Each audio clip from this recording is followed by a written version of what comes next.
അല്ല, അദ്ദേഹം കണ്ടുപിടിച്ചത് ഞാനിപ്പോഴും യുവാവാണെന്നുള്ളതാണ്. മമ്മൂട്ടി എന്തുടുപ്പിട്ടിട്ടായിരിക്കും ഈ പരിപാടിക്ക് വരിക? ഒരു മുണ്ടും വെള്ള ഷർട്ടും ഇട്ടാണ് എന്നെ പ്രതീക്ഷിക്കുന്നത്. കലാപരിപാടികളുടെ വിജയപരാജയങ്ങൾ ഒരിക്കലും നമ്മുടെ കലാപ്രവർത്തനങ്ങളെ ബാധിക്കരുത്. ഒരു യൂണിവേഴ്സിറ്റി യൂത്ത് ഫെസ്റ്റിവലിൽ പങ്കെടുക്കാൻ പോലും സാധിക്കാത്ത ആളാണ് ഞാൻ.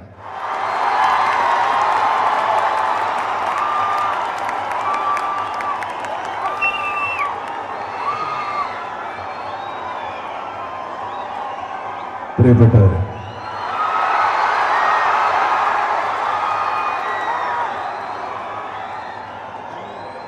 ഈ സ്കൂൾ യുവജനോത്സവത്തിൻ്റെ സമാപന സമ്മേളനത്തിൽ എന്നെ ക്ഷണിച്ചപ്പോൾ ഇതൊരു യുവജന ഉത്സവമാണ്. എന്നെപ്പോലെയുള്ള ഒരാൾക്ക് ഈ യുവജനങ്ങളിൽ എന്ത് കാര്യമെന്ന് ഞാൻ ആലോചിച്ചു. മിനിസ്റ്റർ നിർബന്ധിച്ച് പറഞ്ഞു, നിങ്ങളാണ് ഈ പരിപാടിക്ക് പറ്റിയ യോഗ്യനായ ആള്. അല്ല, അദ്ദേഹം കണ്ടുപിടിച്ചത് ഞാനിപ്പോഴും യുവാവാണെന്നുള്ളതാണ്. പക്ഷേ അത് കാഴ്ചയിലേ ഉള്ളൂ കേട്ടോ. വയസ്സ് 90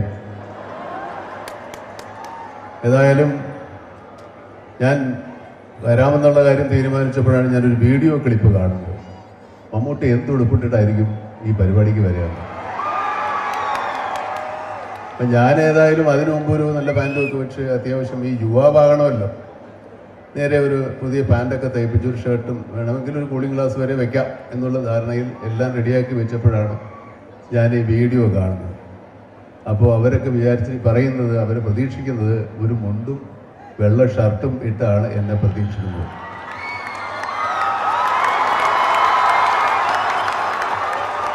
രാവിലെ ഞാൻ എൻ്റെ വസ്ത്രങ്ങൾ തിരഞ്ഞെടുക്കുന്ന കൂടുതൽ ഒരു വെള്ള ഷർട്ട് കൂടെ ചേർത്ത് വെച്ചു, ഒരു മുണ്ടും.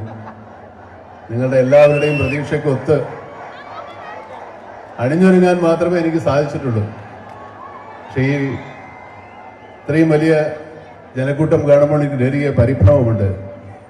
ഒന്ന്, ഞാൻ നിങ്ങളെ എല്ലാവരെയും സന്തോഷിപ്പിക്കണം എൻ്റെ വാക്കുകൾ കൊണ്ട്. രണ്ട്, മഴ നമ്മുടെ മുമ്പിൽ ഇങ്ങനെ ഉരുണ്ടുകൂടി നിൽപ്പുണ്ട്. ഈ ജനസമൂഹം മഴ വരുമ്പോൾ അങ്കലാപ്പായി അങ്ങോട്ടും ഇങ്ങോട്ടും ഓടിയാൽ എന്തെങ്കിലും സംഭവിക്കുമെന്നുള്ള പേടി എനിക്കുണ്ട്. അതുകൊണ്ട് ഞാൻ ഒരുപാട് നേരം സംസാരിപ്പിച്ച് നിങ്ങളിവിടെ നിർത്തി മഴ കൊള്ളിക്കാൻ ഉദ്ദേശിക്കുന്നില്ല. എന്നാലും ഇതൊരു സ്കൂൾ, ഞാൻ പഠിച്ച കാലത്തെ സ്കൂളല്ല ഇപ്പോൾ. എനിക്ക് 10ാം ക്ലാസ് വരെ സ്കൂളുള്ളൂ. ഇപ്പോൾ 12ാം ക്ലാസ് വരെ സ്കൂളുണ്ട്. അപ്പോൾ എൻ്റെ കാലത്ത് പ്രീ ഡിഗ്രിക്ക് പഠിക്കുന്ന കുട്ടികളാണ് ഇപ്പോഴത്തെ മുതിർന്ന കുട്ടികൾ. ഇവരുടെ കലാപരിപാടികളാണ് ഇവിടെ അരങ്ങേറിയതും അവരുടെ കലാമത്സരങ്ങളാണ് ഇവിടെ നടന്നതും. അതിൽ ഒരുപാട് പേര് വിജയിക്കുകയും ചെയ്തു, ചിലരെല്ലാം വിജയിക്കാതിരിക്കുകയും ചെയ്തു. കലാപരിപാടികളുടെ വിജയപരാജയങ്ങൾ ഒരിക്കലും നമ്മുടെ കലാപ്രവർത്തനങ്ങളെ ബാധിക്കരുത്. അതിന് പ്രധാന കാരണം നമ്മൾ അവതരിപ്പിക്കുന്ന കലാപ്രകടനം അതൊരു പ്രകടനം മാത്രമാണ്. ആ ഒരു പ്രകടനത്തിൽ നമ്മുടെ ജയാപജയങ്ങൾ മറ്റുള്ളവരൊപ്പം എത്താൻ സാധിച്ചില്ല എങ്കിൽ കൂടി നമ്മുടെ കലാപരമായ കഴിവുകൾക്ക് ഒരു കോട്ടവും സംഭവിക്കാൻ പോകുന്നില്ല. നമ്മളത് കാലാകാലങ്ങളായി ഞാൻ പറഞ്ഞതുപോലെ തേച്ചു മിനുക്കി വളർത്തി മിനുക്കിയെടുത്ത് നമ്മൾ വീണ്ടും വലിയ വലിയ കലാകാരന്മാർ തീരുകയുള്ളൂ. അതുകൊണ്ട് മത്സരത്തിൽ വിജയിച്ചവർക്കും പരാജയപ്പെട്ടവർക്കും കലാലോകത്ത് അവസരങ്ങൾ ഒരുപോലെയാണ്. ഒരു യൂണിവേഴ്സിറ്റി യൂത്ത് ഫെസ്റ്റിവലിൽ പങ്കെടുക്കാൻ പോലും സാധിക്കാത്ത ആളാണ് ഞാൻ.